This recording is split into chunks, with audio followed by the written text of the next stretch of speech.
Hey, good morning, everyone. This is the July 21st, 2025 Program Review Process Advisory Council meeting. Secretary Rye, I don't know if you have any welcoming remarks or if we can just jump right into the meat of it.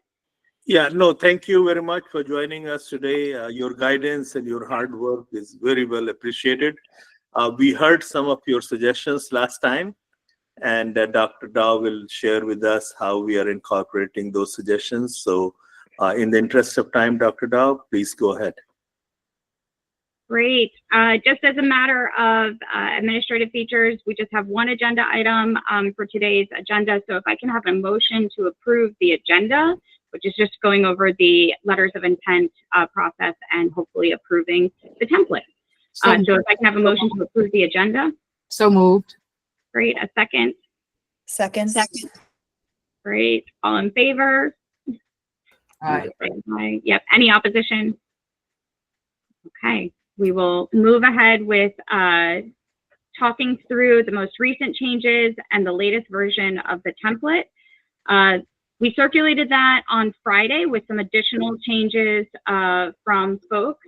Let me share my screen.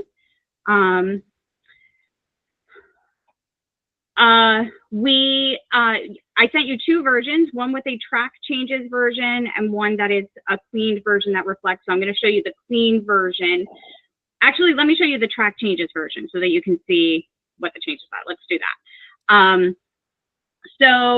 Submission, so we added that, we eliminated the requirement here or the text that we would welcome undergraduate submissions. We understand that that might be confusing, so we'll just keep it to graduate programs. We subsequently re-emphasized at the top only required for new graduate level programs. We added in text that LOI should be no more than 4 pages. We had previous text that using bullet points, short summaries when appropriate, so that faculty, those on the campuses trying to complete this don't realize that they don't need to write essay upon essay to answer some of these questions. I would like to talk about the dates, so we left those blank. We can talk about that at the end. We truncated this commentary around program duplication. We've just said, hey, look at our API. Is there a similar program? If there is a similar program, please provide an explanation of how the potential program would not be duplicative. And so then we gave some examples, potential admissions criteria, differentiated curriculum, specific areas of concentration, intended employment outcomes. Those are ways that programs can demonstrate that they are distinct from an existing program. So we've eliminated all of these questions and just asked one follow-up question. Just tell us how you think this potential program is or would be different. And therefore, we took out the intended populations to be served. That can be addressed in the earlier prompt around distinguishing distinction. And then finally, resources. We compiled all of those questions into one question. What additional resources may be needed to implement the program, and have those resources been submitted and or approved? So we get a sense, again, the resource question is couched in an effort to understand potential collaboration opportunities. Those were the big changes that we made since the May discussion. Let me open it up for discussion for the group. So I'm going to stop presenting. President Power. Thank you so much. Dr. Dow, I just want to thank you for your responsiveness last week and the conversations on Friday. Really appreciate you listening and hearing us and making the changes. Really appreciative for the collaboration. Thank you. And thank you, Mr. Secretary. Absolutely. Thank you for the concrete feedback. I mean, I think that's where the rubber hits the road, the more concrete of like, just delete this question or move this up here. So really appreciate that, those technical changes so that we could implement them so they reflect the campus's desires. So thank you for that. President Anderson. Thank you, Dr. Dow. I also want to say thank you very much for listening to us And also removing the undergraduate, if it's only going to be graduate programs, making sure it's very poignant. The other thing I would just make a small suggestion is in the title, put new graduate level academic programs. Because that way, if you ever go to a different level, then at least the forms are very, very clear and they couldn't be mixed up. But I do want to say thank you to the secretary and to yourself for listening to all of our comments over the last few months and weeks. Absolutely. Yeah, we can make that minor, not minor, but important, but it's a one word change at the top of the document that says new graduate level academic programs. Thank you. Absolutely. Dr. Ward. Thank you, Dr. Dow. Good morning, all. And apologies in advance if this question was already dealt with at the May meeting. I was not at the May meeting. Is there a specific reason why the president has to be the person signing the form? Couldn't the provost sign off? That's what happens on my end of the world. We are open to that change. Any major concerns from anyone? I think that is for us. It's okay if Roger signs it for UMB, but we want to make sure presidents are aware and engaged in this decision making. So that's the point here. Okay. Okay. This is David Wilson from Morgan. Can you hear me? Yes, sir. Yeah. And so I think in theory, I do agree with what Roger indicated. That's the way it's going to work out on all of our campuses. Ultimately, the provost will review these, and really on an academic matter, we do a lot of delegating of authority there.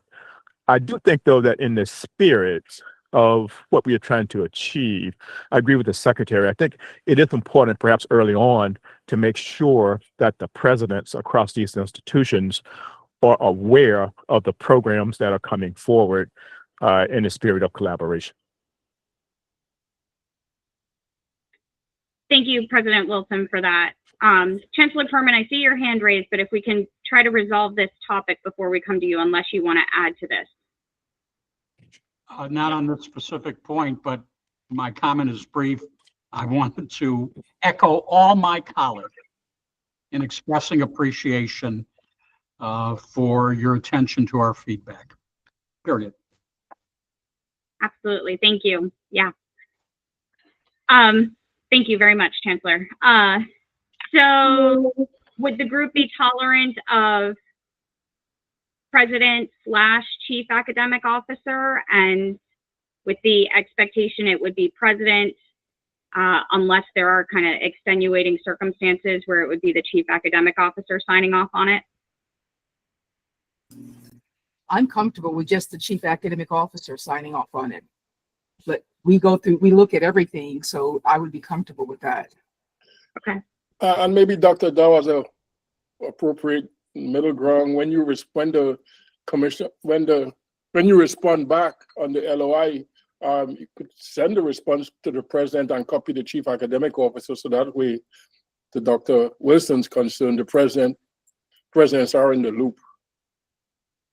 That sounds like a great recommendation. We can absolutely accommodate that. So we will change the signatory line to be chief academic officer, but process-wise, we will be responding to the president, copy chief academic officer.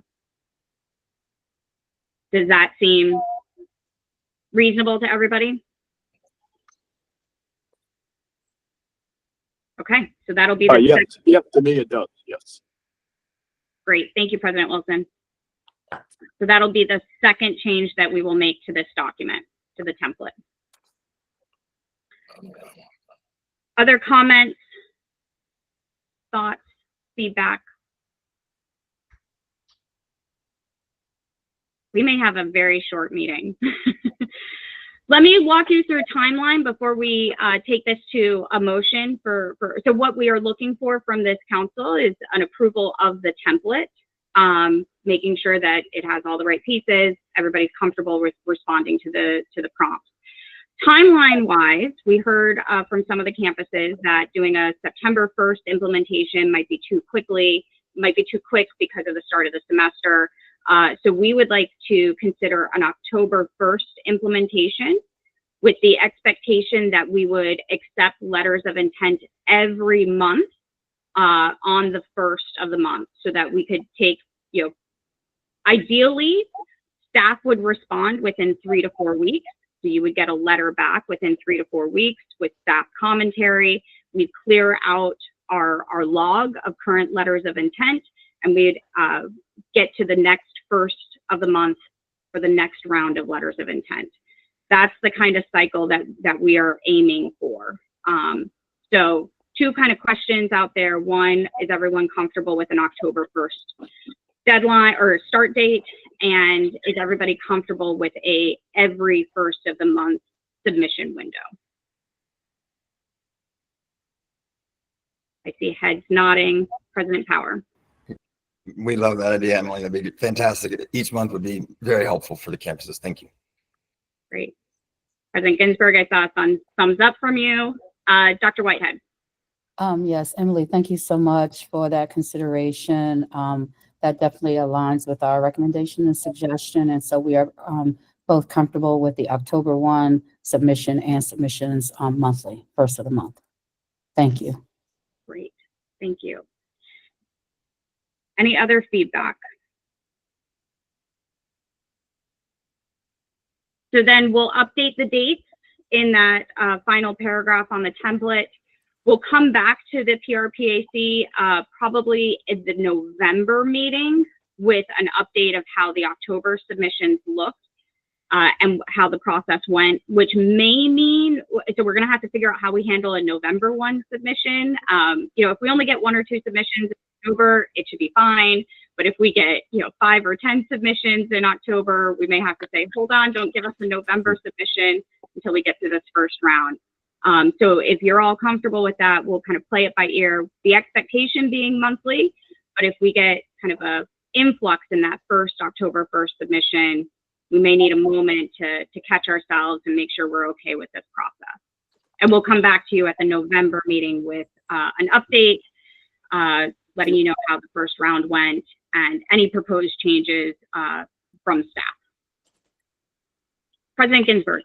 Emily, thanks. Just real quickly. So I'm comfortable with it, but will there also be a line in the template that MHEC would be required to respond within that month, so that there's kind of symmetry on both sides, that the universities would have to respond, submit by the 1st of the month, but the expectation is MHEC will respond by the end of that month, just so everybody's clear about the timelines?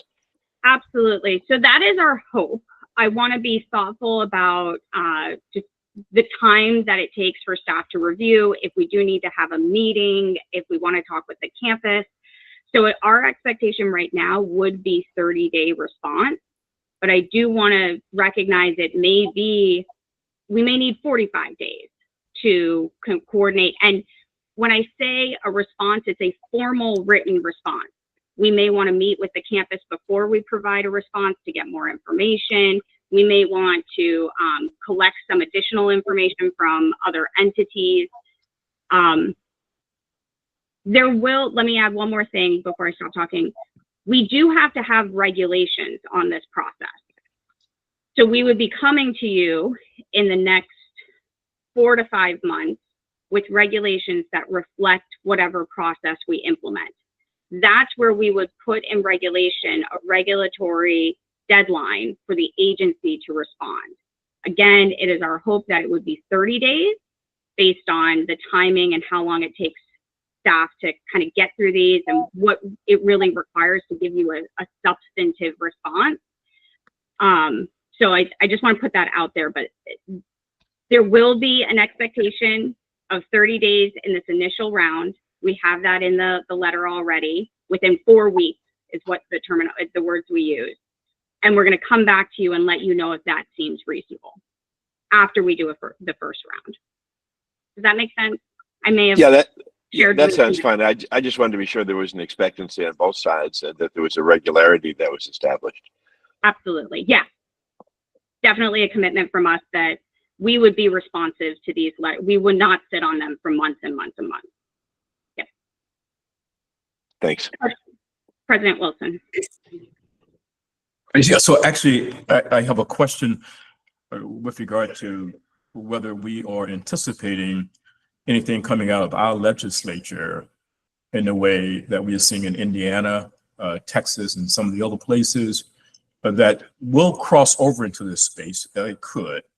If, for example, the state at some point, maybe MHEC would be asked to lead it, would basically say, look, we don't need to be supporting all of these low enrollment and low production programs, which is what I'm understanding now is happening in Indiana. And as a result, and President Adams, you may know more about this because after all, you came out of Purdue, that across that entire system there, Purdue and IU, they are closing scores of programs and laying off people because of the state of the economy.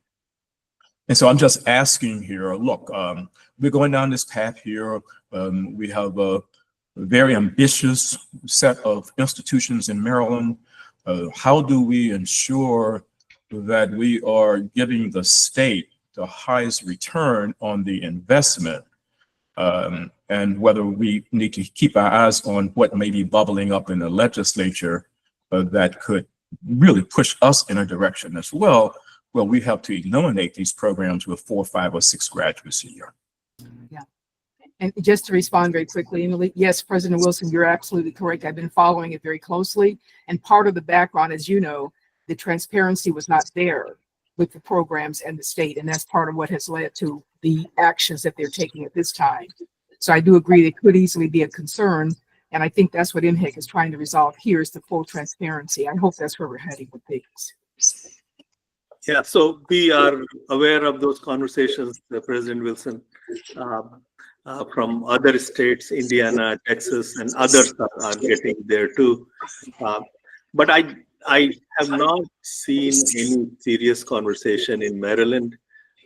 We feel that at least now our position is that when an institution proposes a program, campus leadership looks at everything, what resources are available, what programs have healthy enrollment, and the whole process of program prioritization, not program elimination, but program prioritization. It's very standard last 5-6 years across the country. And Maryland Higher Education Commission, I'm going to ask Dr. Dow, we produce a list of program every year, and we share that with institutions. And I believe this list is 5 graduates or less than 5 graduates every year or for the last 3 years.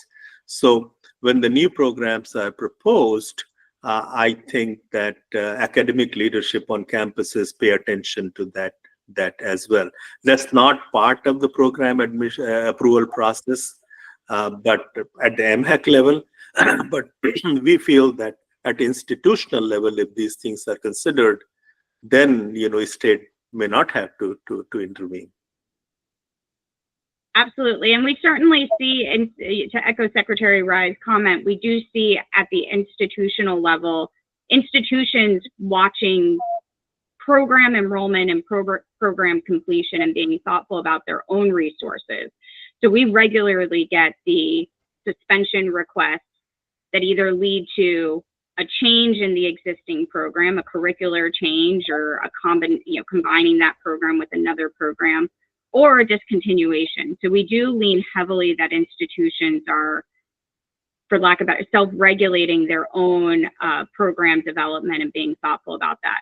We absolutely have the low productivity metrics, and off the cuff, it is something along the lines of 5 students every year or 15 students over 3 years, and there's a slightly different metric for undergraduate versus graduate.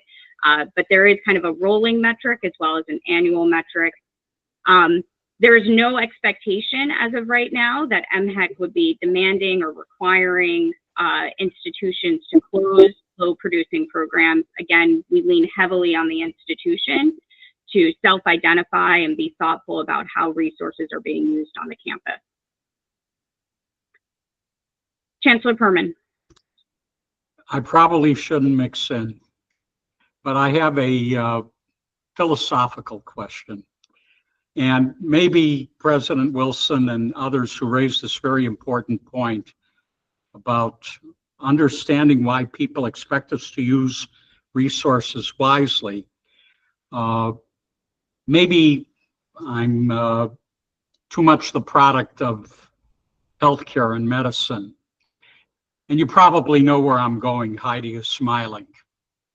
You know, there are some areas in which we only need a few, but we need the few. And how do we factor that into the understandable concern that we have that others will say, what are you wasting your time with a small program like that? The philosophical question for all my colleagues, because it's a real issue. I think that's a very good point, and that's why the campuses making those decisions make sense, because they have those kinds of information. But some of the states' program approval process, what they're considering is that if you want to bring a new program, you have to share how many low productive programs you have, and the reasons that what Chancellor just mentioned, why those low productive programs should go forward. The example that I heard from a state, I just recently attended a national meeting from SHIOS, is that if you have 4,000 students at your campus, can you have 85 different academic programs, and can you be financially viable? So I think the issue that President Wilson brought from other states, that's the reason when institutions are getting into financial challenges and is still trying to expand more. So often the solution to financial challenges is to add more programs. So, which is fine. Sometimes you can add more programs in high demand areas, more students come, that helps on the revenue side.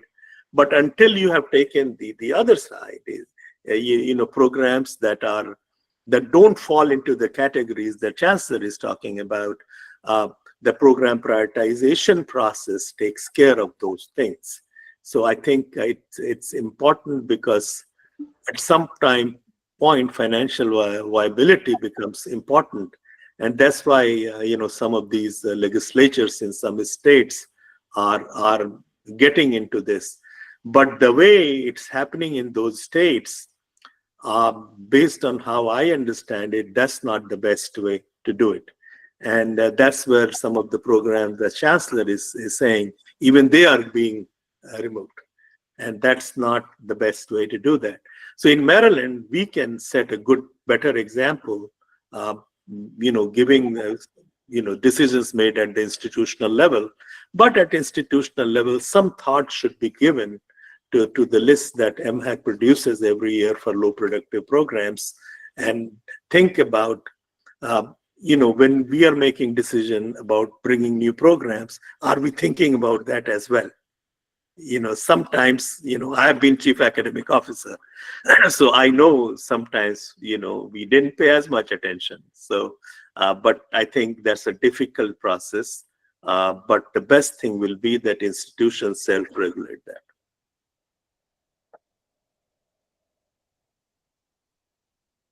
Great. President Wilson. So first of all, I don't have any more questions about the document itself, so I don't want to get in the way of that. If people have more questions about it. But it's kind of rare to be in a conversation with all these higher ed leaders and not ask questions the way they ask a provocative question.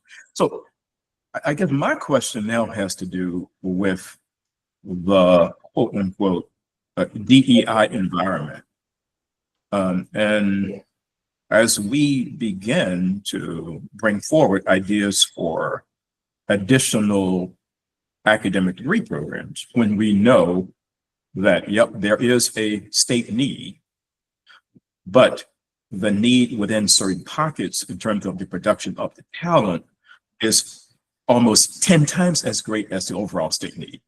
And so within that proposal, and I speak now from the standpoint of Morgan, one of the things that is a very strong value proposition for us is that we know how to reach into whatever that larger reservoir of need is and then segment that out amongst the groups to say, okay, so this group is at the 95% level, this group is at the 5% level. And so how do we kind of make sure that there's some kind of leveling of the talent production pipeline?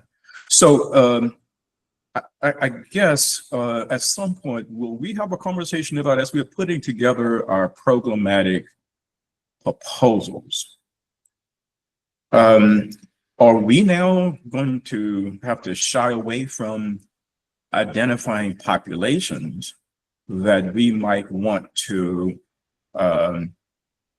invest in? And I may call them opportunity populations that we know must be disproportionately invested in if the state is going to be competitive long-term.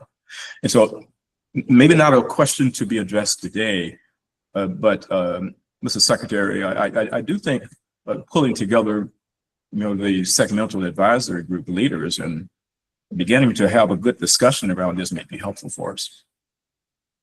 Absolutely. And absolutely great idea. We should certainly do that. And very, very pleased with what's happening at UMES in veterinary science. You look at the veterinarians that are available and look at the diversity. I think that's significantly important. We should certainly do that, and we will take leadership there through MHAC. We will look at that. But let me assure you, I know that there are conversations on DEI nationally, but in Maryland, we remain steadfast. That's important to us, and equity and inclusion is important, and we will continue on that path. So we understand the other atmosphere where we have to be watchful about some things, but our efforts do not stop.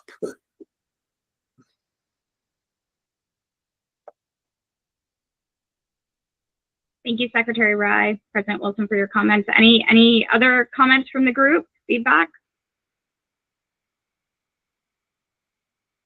Strategic initiatives and academic program development and student inclusion. President Wilson, I totally understand wanting to take advantage of being in a group full of very, very smart leaders. Okay, so with that, pending 2 changes on the letter of intent template, one being the title change to clarify it is for new graduate level programs, and a change to the to make it a provost signature, noting that staff would be responding to the president. Pending those 2 changes, could I get a motion to approve the template? And what about filling in the dates? The dates, right. Yeah.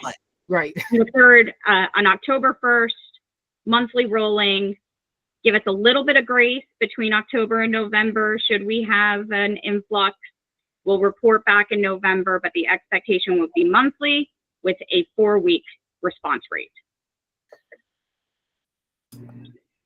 With those additions, I'll be happy to make a motion to accept the template with those 3 additions: the title change, the provost and president, and then the timeline completed. Great. Thank you, President Anderson. Do we have a second? I'll second. Great. Thank you. Any approvals? We'll go with approvals. Great. See a handful of hands raised. Any abstention? Nope. Anyone not voting? Any opposed? Any opposed? You have to ask. Yes, abstentions. Yeah. Yes, opposed. Thank you. Thank you.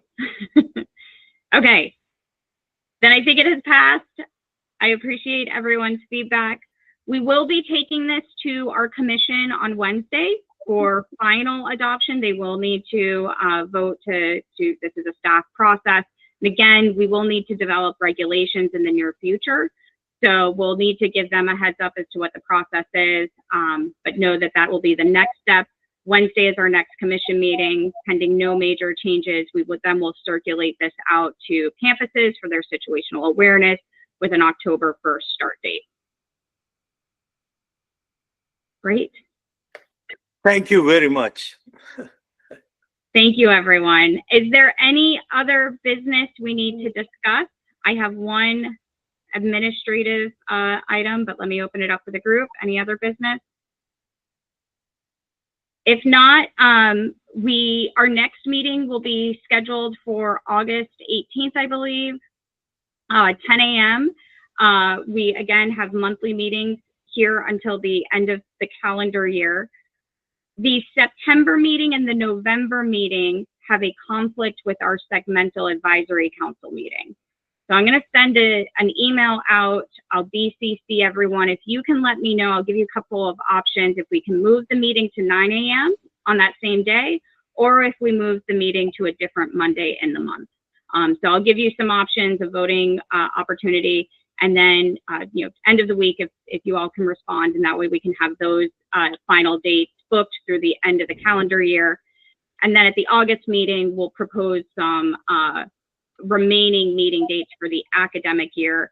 I'd like to talk a little bit about the challenges with legislative session. I know many of you are involved with legislative session, so just being thoughtful about January to April meeting dates. President Anderson, yeah. Well, just for full disclosure, and while my boss is here, the chancellor, August 18th is our campus opening, and we are literally tied up from 8 to 3 that day. So I can't even get to a substitute. I think that's horrible, Heidi. Emily, can you just say what the September and October dates are that have conflicts? Sure. So the September date that has a conflict is September 15th. So we'd either propose starting at 9 a.m. on September 15th or a different Monday in the month of September or 10 a.m. And the November conflict is November 17th. Same problem. So either a 9 a.m. meeting start date or a different Monday in the month of November. And I'll probably advocate that we not cancel November, simply because we will have just had the first round of the October letters of intent, and we'll want to come back to you. So that one we'll have to contend with Veterans Day, the Thanksgiving holiday. There are a couple of other things happening in November, so that one will be a bit tricky. So Dr. Dell, the November meeting would be at 9 a.m., which would be 1 hour before the segmental advisory council meeting? Yes, sir. If the majority of people can make that time, we'll reschedule it for 9 a.m. on the 17th. So I will send an email to the group asking for preference to make sure we can have a majority of people show up. Does that answer your question, President Wilson? Great. Okay. If there's no other business, we will adjourn and meet again on August 18th. More to come. Thank you, everyone, for your feedback. Thank you. Bye-bye. Thank you. Thank you.